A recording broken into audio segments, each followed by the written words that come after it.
السلام علیکم ورحمۃ اللہ وبرکاتہ۔ عزیزان گرامی، مرزا جونیئر کا واقعہ کربلا کا حقیقی پس منظر 72 صحیح الاسناد احادیث کی روشنی میں اس کا پوسٹ مارٹم جاری ہے اور یہ آج آپ تک چوتھی ویڈیو پہنچی ہے۔ 3 ویڈیوز ہماری پہلے آ چکی ہیں اور الحمدللہ مرزا جونیئر نے ان کا کوئی جواب فی الحال نہیں دیا۔ مرزا جونیئر کو اپنے ریسرچ پیپر 5B پر بڑا فخر اور ناز ہے۔ اس کو اپنا علمی سرمایہ سمجھتا ہے اور اپنی زندگی کی جمع پونجی علمی طور پر مرزا جونیئر کی یہی ہے۔ ہم نے پہلے بھی کہا اور مختصراً پھر میں آپ کو بتاتا چلوں، ممکن ہے کئی دوست تو پہلی بار یہ ویڈیو سن رہے ہوں، پچھلی ویڈیو انہوں نے نہ سنی ہو۔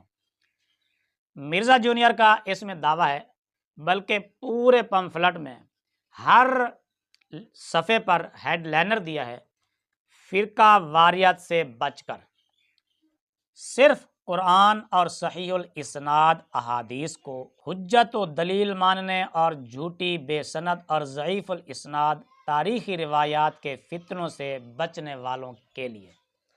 مرزا جونیئر کا دعویٰ ہے کہ صرف قرآن اور صحیح الاسناد احادیث ان کو حجت ماننے والے، تاریخی جھوٹی بے سند اور ضعیف الاسناد تاریخی روایات کے فتنوں سے بچنے والوں کے لیے، یعنی اس کے اندر یا تو صرف قرآن و حدیث ہوگی، صحیح احادیث ہوں گی اور صحیح اسناد ہوں گی، اس میں کسی قسم کی جھوٹی روایات، بے سند روایات، ضعیف روایت بالکل نہیں ہوں گی۔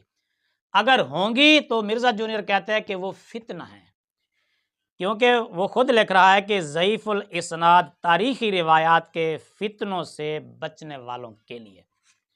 اگر مرزا جونیئر یہ ہیڈ لائنر ہر صفحے پر نہ دیتا اور اس طرح کی یہ دعوے نہ کرتا تو یقیناً ہمیں بھی ضرورت نہیں تھی اس کو پڑھنے کی۔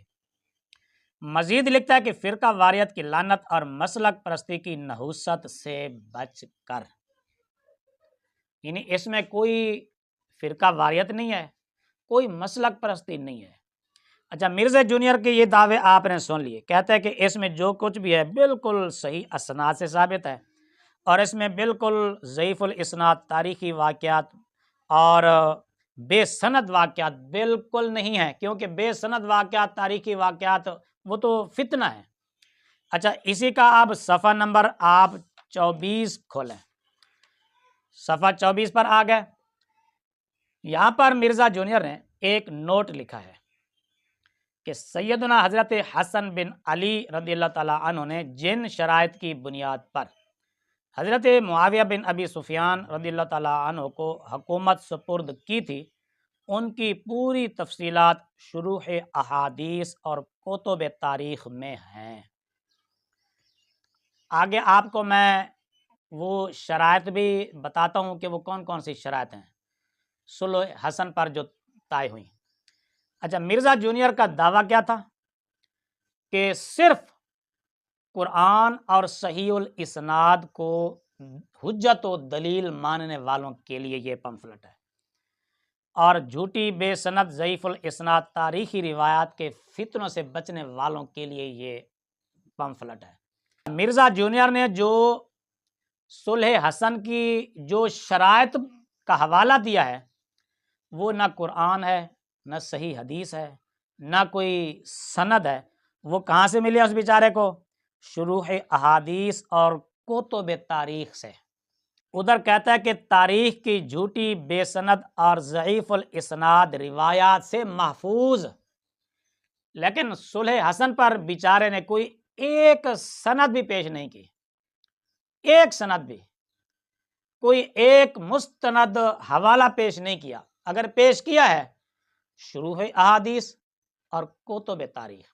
مزے کی بات یہ ہے، انہی کو دیکھیں، صلح حسن کی جو شرائط ہیں مرزا جونیئر نے 5 شرطیں گنوائی ہیں۔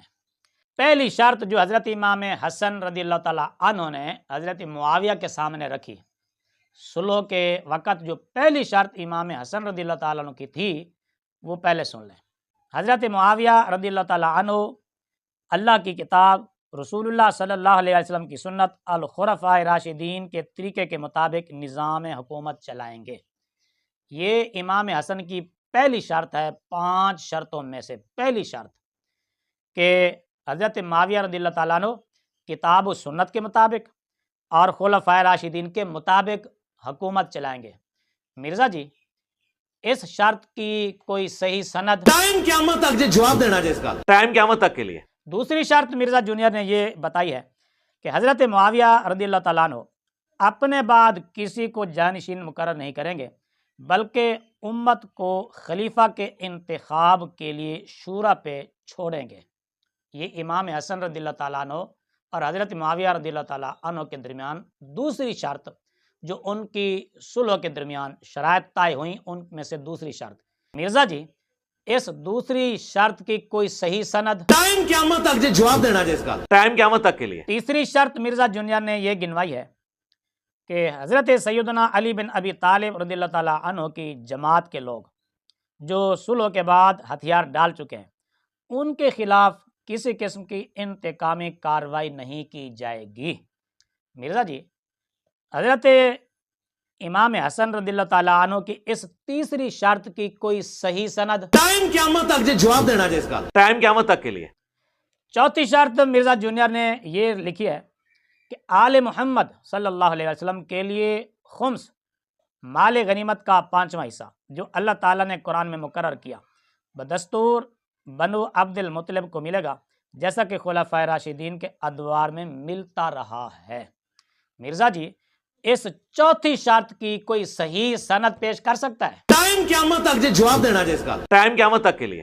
پانچویں شرط مرزا جونیئر نے لکھی ہے کہ سیدنا علی بن ابی طالب رضی اللہ تعالیٰ عنہ پر بنو امیہ کے ممبروں سے ہونے والا سب و شتم کا سلسلہ ہمیشہ کے لیے ختم کر دیا جائے گا، وغیرہ وغیرہ۔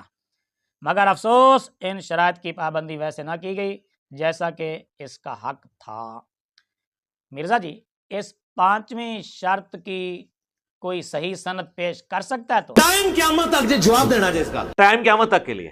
مرزا جی، ہم بالکل اسناد کا مطالبہ نہ کرتے، اگر تیرا ہر صفحے پر یہ دعویٰ نہ ہوتا، فرقہ واریہ سے بچ کر صرف قرآن اور صحیح الاسناد احادیث کو حجت و دلیل ماننے والوں کے لیے اور جھوٹی بے سند اور ضعیف الاسناد تاریخی روایات کے فتنوں سے بچنے والوں کے لیے اگر تیرا یہ دعویٰ نہ ہوتا تو یقین جانیے ہم کبھی بھی آپ سے کوئی سند کا مطالبہ نہ کرتے، چونکہ تو نے اس پمفلٹ میں بار بار جگہ جگہ صفحے صفحے پر مطالبہ کیا ہے کہ صرف اور صرف قرآن اور صحیح الاسناد احادیث کو ماننے والوں کے لیے، تاریخی بے سند جھوٹی ضعیف الاسناد روایات سے اور ان کے فتنوں سے بچنے والوں کے لیے، کیونکہ تیرا دعویٰ ہے کہ اس میں کوئی ضعیف روایت نہیں ہے، کوئی تاریخی حوالہ نہیں ہے، کوئی بے سند روایت نہیں ہے۔ اس لیے مرزا جی، ہم نے آپ سے مطالبہ کیا ہے کہ جھوٹی بے سند تاریخی ضعیف الاسناد سے ہٹ کر کم از کم یہ جو تو نے 5 شرائط صلح حسن کی گنوائی ہیں، ان 5 شرائط میں سے کسی ایک شرط کو صحیح سند کے ساتھ ثابت کر کے منہ مانگا انعام وصول کر لے، اور ٹائم قیامت تک جواب دینا جس کا ٹائم قیامت تک کے لیے۔ نکلو اپنی کھڈا تو باہر، دنیا چینج ہو چکی ہے۔ اس دور میں اگر امام مسلم کا کوئی جانشین دیکھنا ہے تو ہمیں دیکھ لیں، لعنت ہے تیرے ہوتے، تیرے مننے والے ہوتے۔ میرے سیدھے سادے مسلمان بھائیوں، دیکھا آپ نے، اس کا دعویٰ ہر سطر پر یہ ہے کہ یہ بالکل فرقہ واریت کی لعنت سے پاک ہے، مسلک پرستی کی نوست سے پاک ہے، اور یہ پمفلٹ جو ہے صحیح الاسناد احادیث پر مشتمل ہے، اجماع امت پر مشتمل ہے، تاریخ کی جھوٹی بے سند اور ضعیف الاسناد روایات سے محفوظ ہے۔ تو مرزا جی، چونکہ تیرا دعویٰ ہے، اس لیے تیرے دعوے پر تجھ ہی سے ہی ہم نے دلیل مانگی ہے کہ چلو باقی کو چھوڑ، یہ صلح حسن کی 5 شرائط پر 5 حدیثیں نہیں، 5 اسناد نہیں، صرف ایک صحیح سند پیش کر کے منہ مانگا انعام لے لے۔ ٹائم قیامت تک جواب دینا جس کا ٹائم قیامت تک کے لیے۔ اچھا، اسی ہی صفحے کے تھوڑا سا نیچے آئیں آپ، صفحہ نمبر 24۔ اس کے بعد مرزا جونیئر نے ایک اور نوٹ لکھا ہے کہ سیدنا حسن بن علی رضی اللہ تعالیٰ عنہ کی شہادت اور اس کے بعد پیدا ہونے والی بیان صورتحال کا بالکل صحیح ادراک کرنے کے لیے یہاں درج ذیل اہم ترین احادیث دوبارہ ملاحظہ فرمائیں۔ یہ حدیث ایک لکھ کر مرزا جونیئر نے اس سے یہ تاثر دینے کی کوشش کی ہے کہ سیدنا امام حسن رضی اللہ تعالیٰ عنہ کو حضرت معاویہ رضی اللہ تعالیٰ عنہ نے زہر دیا تھا۔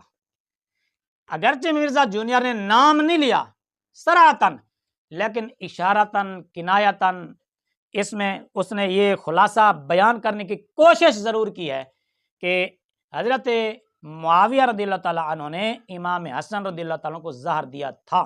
مرزا جی، کیا تو اپنے اس دبے دعوے پر کوئی ایک صحیح سند پیش کر سکتا ہے کہ حضرت امام حسن رضی اللہ تعالیٰ عنہ کو حضرت معاویہ رضی اللہ تعالیٰ عنہ نے زہر دیا تھا؟ ٹائم قیامت تک جو جواب دینا ہے اس کا، ٹائم قیامت تک کے لیے۔ میرے سیدھے سادے مسلمان بھائیوں، دیکھا تاثر کیسا دیتا ہے کہ فرقہ واریت سے پاک، فرقہ واریت کی نوست سے پاک، فرقہ واریت کی لعنت سے پاک، صرف قرآن اور صحیح حدیث کو ماننے والوں کے لیے اور ضعیف الاسناد بے سند روایات سے بچنے والوں کے لیے، بلکہ اس کے فتنوں سے بچنے والوں کے لیے۔